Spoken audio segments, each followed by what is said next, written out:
بسم اللہ الرحمن الرحیم۔ میرا نام ذوالفقار علی چشتی ہے۔ منہاج پبلک گرلز ہائی اسکول پننوال، تحصیل پنڈ دادن خان اور ڈسٹرکٹ جہلم سے آیا ہوں۔ میں 6 سے لے کے 10th کلاس کو پڑھا رہا ہوں۔ آج کی تقریب کے حوالے سے جو محترم سر مزمل صاحب نے خوبصورت ٹریننگ کروائی ہے، اس کے اوپر میں پنجاب ایجوکیشن فاؤنڈیشن کو اور اس کی پوری انتظامیہ کو خراج تحسین پیش کرتا ہوں۔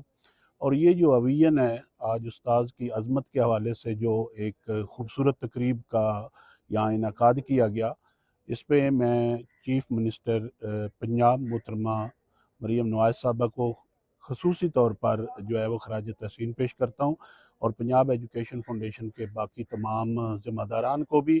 یہ انتہائی خوبصورت تقریب تھی جس میں ٹیچرز کی حوصلہ افزائی کی گئی، اور انشاءاللہ ہم امید کرتے ہیں کہ پنجاب ایجوکیشن فاؤنڈیشن کے پلیٹ فارم سے ہم پہلے سے بھی زیادہ بڑھ چڑھ کر اس ملک اور قوم کی خدمت کریں گے، اور بالخصوص پنجاب کے جو بچے آؤٹ آف سکولز ہیں ہم ان کو انشاءاللہ سکول لائیں گے اور شرح خواندگی میں اضافہ کریں گے پنجاب ایجوکیشن فاؤنڈیشن کے ساتھ مل کر۔